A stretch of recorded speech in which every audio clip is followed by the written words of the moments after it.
Hello everybody. Firstly, I acknowledge the traditional custodians of this land on which we meet and pay my respects to elders past, present and future. I acknowledge the support of UTS for my contribution to this conference. I'm a visual artist and interactive author. I interact with scientists, artists and other scholars to co-author stories that come from scientific data and Indigenous cultural knowledge. Like many Australians with European and Aboriginal Australian ancestry, I am dispossessed of knowledge of my traditional lands and languages and strive to reconnect the different ways of knowing that together sustained Aboriginal Australia for tens of thousands of years.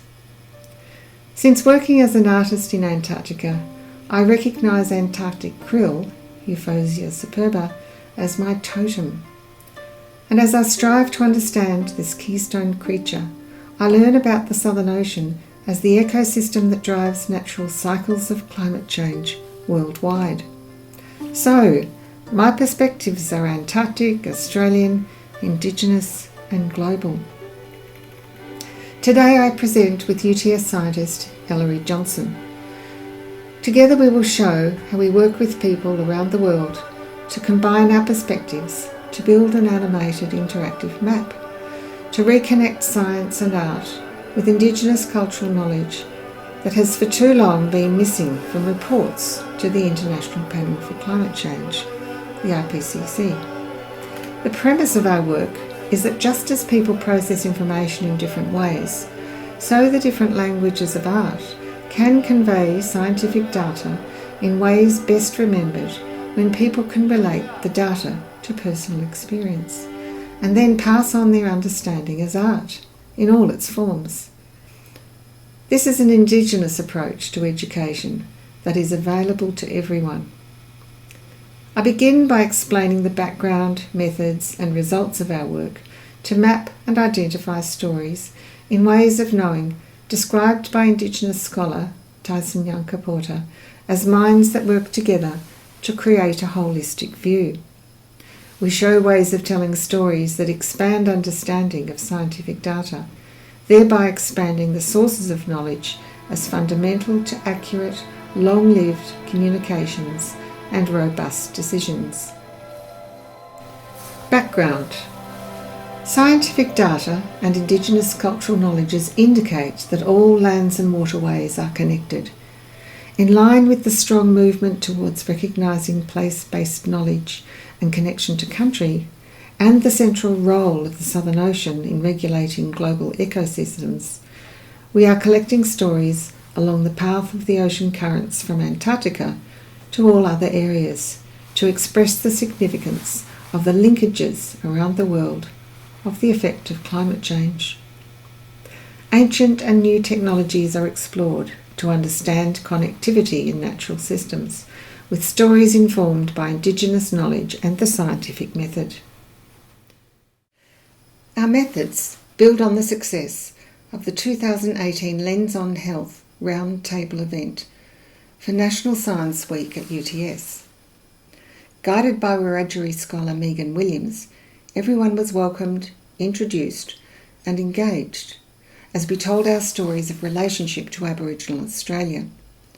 We then engaged through the arts with the science of connectivity in nature.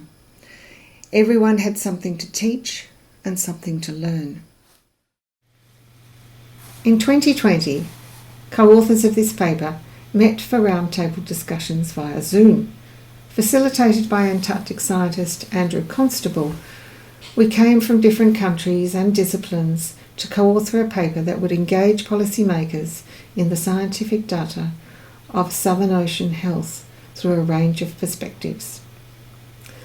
Acknowledging that people think in different ways, stories are collected, composed and identified according to ways of knowing described by Tyson Young-Porter as minds that work together to give a holistic view. Kinship mind, story mind, dreaming mind, ancestor mind and pattern mind. And to enable active ways to engage with the stories online, creature avatars are being created for people to play with and imagine themselves being part of the stories told. Between us we wrote and prepared material to seed the evolving online meso living data map, and this link was embedded in the paper. Animations were made that trace scientific data, and drawings and gestures that people make as they tell their stories. Music and poetry were made in response and fed back into the project. One such story is told by Ellery's Drawings in Sand. Drawings in Sand bring to life his knowledge from scientific data of disruptions to natural flows in an estuarine environment where a river meets the sea.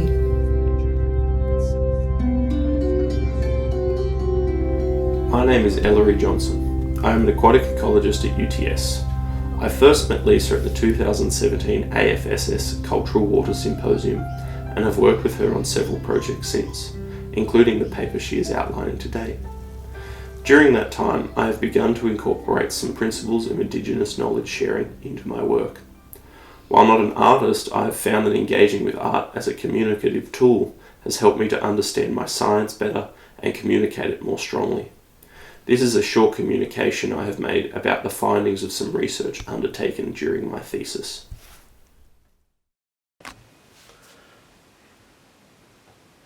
Estuaries depend on freshwater inflows to regulate them ecologically. Their health is not just dictated by their internal water quality, but also their connections to the surrounding catchment. As freshwater inflows transport resources to estuaries, preventing them may have ecological consequences.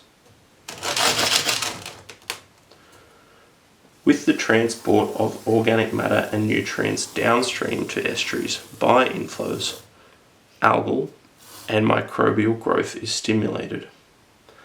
A key organism in transporting these food web resources through the food web are these zooplankton, called copepods. I have found that in an unregulated estuary with natural flows, seasonal temperature, algal growth, and adult copepod populations are all correlated. However, in a disrupted system with reduced flow, I found that seasonal temperature, algal growth, and adult copepod populations did not correlate.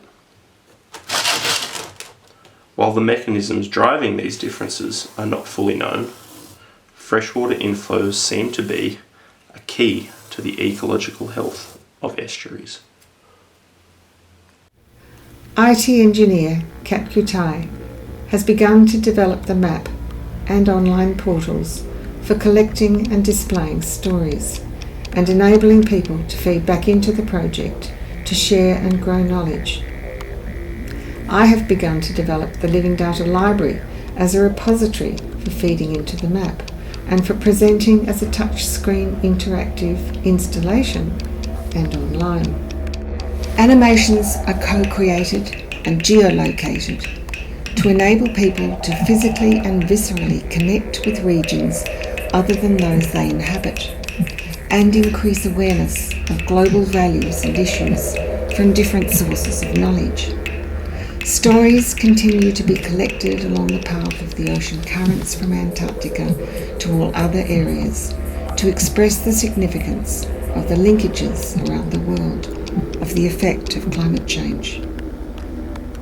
Traditional and contemporary cultural arts can show connectivity in nature in ways that bring to life data from the scientific method and show the difference between historical, natural, environmental phenomena and current changes and disruptions to existing ecosystems.